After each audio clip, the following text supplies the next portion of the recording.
கதை கூறுதல் போட்டி. ஒரு அழகான கிராமத்தில் அருண் என்ற சிறுவன் வாழ்ந்து வந்தான். அவன் 2ஆம் வகுப்பில் படித்தான். அருண் மிகவும் நல்ல குணம் கொண்டவன். எப்போதும் உண்மையே பேசுவான். யாருடைய பொருளையும் அனுமதி இல்லாமல் எடுக்க மாட்டான். ஒரு நாள் பள்ளி முடிந்து வீட்டிற்கு நடந்து சென்று கொண்டிருந்தான். வழியில் ஒரு பெரிய மரத்தின் கீழே ஒரு பணப்பை கிடந்தது. அதை எடுத்து பார்த்தான். அதில் நிறைய பணமும் சில முக்கிய அட்டைகளும் இருந்தன. அருண் நினைத்தான், இந்த பணம் என்னுடையது இல்லை. இதை இழந்தவர் இப்போது மிகவும் கவலையாக இருப்பார். நான் இதை அவரிடம் சேர்க்க வேண்டும். அவன் உடனே அருகில் இருந்த காவல் நிலையத்திற்கு சென்று அந்த பணப்பையை காவலரிடம் கொடுத்தான். சிறிது நேரத்தில் ஒரு பெரியவர் மிகவும் பதற்றமாக காவல் நிலையத்திற்கு வந்தார். என் பணப்பையை காணவில்லை என்று கவலையுடன் சொன்னார். காவலர் சிரித்தபடி, கவலைப்படாதீர்கள், இந்த சிறுவன் உங்கள் பணப்பையை கண்டெடுத்து எங்களிடம் ஒப்படைத்தான் என்றார்.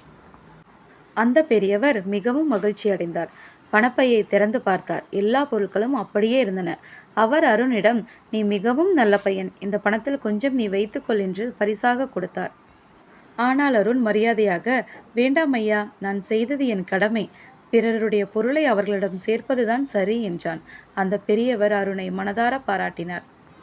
காவலரும் ஆசிரியர்களும் அருணின் நேர்மையை புகழ்ந்தனர். பள்ளி ஆண்டு விழாவில் அருணுக்கு நேர்மையான மாணவன் என்ற சிறப்பு பரிசு வழங்கப்பட்டது. கதையின் நீதி: நேர்மை என்றும் உயர்வை தரும். பிறருடைய பொருளுக்கு ஆசைப்படக்கூடாது.